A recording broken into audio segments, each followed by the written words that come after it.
भाजपा पूरी तरह से हमलावर हो गई है। तमाम सिख लीडरशिप ने प्रेस कॉन्फ्रेंस की, राहुल गांधी को शहंशाह की मानसिकता वाले बता रहे हैं। इस विवाद को आप कैसे देख रहे हैं? देखिए, हाल के सालों में मोदी जी ने कई नए जयचंदों को इस देश में पैदा किया है और उन मॉडर्न जयचंद में एक जयचंद रवनीत बिट्टू भी हैं, जो मुश्किल समय में अपनी पार्टी को और अपने नेता राहुल गांधी को धोखा देकर दुश्मन खेमे में या विरोधी पक्ष में शामिल हो गए थे। और इस देश की परंपरा है कि हर जयचंद को गद्दार ही कहा जाता है। और राहुल जी ने आज जब ये बोला कि ये मेरे गद्दार दोस्त हैं, तो ये बिल्कुल सही बोला है, क्योंकि ऐसे लोगों के लिए कोई और विशेषण हो ही नहीं सकता है। और जहां तक बात है कि बीजेपी के उनके संगी साथी और खुद रवनीत बिट्टू आज जो इसको सिख धर्म पे हमला बताते हैं, उनको ये जानना चाहिए कि ये तो वैसे ही हो गया कि कोई जयचंद को गद्दार बोले और कहें कि ये सनातन का अपमान हो गया। अगर कोई चोर चोरी करता है, अगर कोई अपराध करता है, तो वो उसके अपराध की आलोचना होती है, वो उसके धर्म से, उसकी जाति से कभी नहीं जुड़ता है। और ये आरएसएस के लोग हैं, ये वो आरएसएस जो आरएसएस सिखों को अलग धर्म मानने से इनकार करती है। मोहन भागवत बार बार ये कहते रहे हैं और ये ऑन रिकॉर्ड उनके स्टेटमेंट हैं कि सिख जो हैं वो पगड़ीधारी हिंदू हैं, वो उनको अलग धर्म तक मानने को तैयार नहीं है। और ऐसे संगठन के साथ रवनीत बिट्टू और उनके साथी खड़े हैं और सिख धर्म के बेसिक वैल्यूज, बेसिक मूल्यों के खिलाफ खड़े हैं। राहुल गांधी अपने निजी जीवन में और पिछले हाल के जो उनके लगातार जो उनकी कोशिशें रही हैं, वो तो सिख धर्म की भावना के अनुकूल है। सिख धर्म जो सबको जोड़ने की बात करता है, जो भेदभाव के खिलाफ बात करता है, जो निडरता के साथ जितना भी जोर जबरदस्ती राजनीति होती है उसके खिलाफ वो लड़ते नजर आए हैं।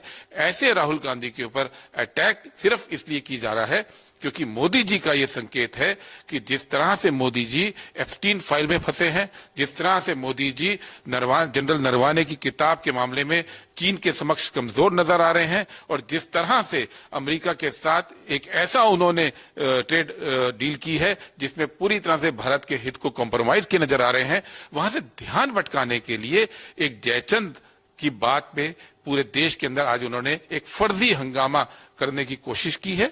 जहां तक रवनीत बिट्टू की बात है, वो जयचंद थे भारतीय राजनीति के, वो मॉडर्न जयचंद हैं और हमेशा जयचंद ही माने जाते रहेंगे।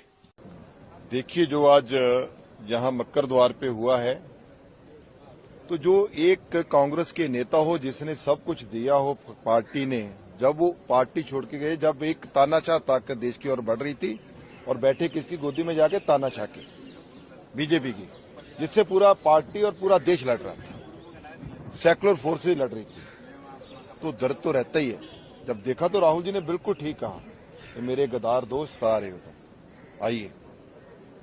देखिए, ये प्रेस कॉन्फ्रेंस करके बातें कर रहे हैं, सिखों को बोला, पहले ये तो पढ़ लो कि बिट्टू सिख है, सिखों से पूछ लो पंजाब में जाकर, कोई ऐसी पंथक जथेबंदी जिसने इसका गुस्सा किया हो बताइए।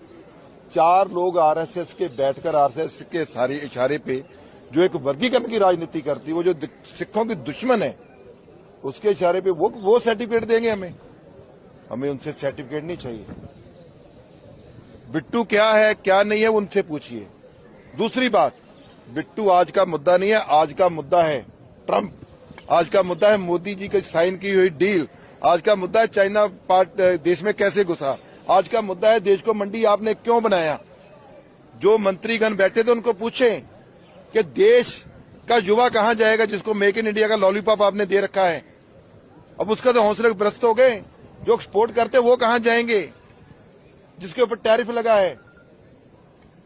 देश का किसान कहां जाएगा जिसके सामने आपने मंडी बना के रख दिया है। जो बड़ा आदमी आएगा पहले सस्ता सामान देगा, जब उसकी कमर टूट जाएगी वही सामान देश को महंगा बिकेगा। इस समय एप्स्टाइन से बचने के लिए, अडानी को बचाने के लिए जो डील हुई है उसके ऊपर बात करो। बिट्टू इस समय का मुद्दा नहीं है और ना वो सिख ही है जिसकी सिख की वो बात कर रहे हैं।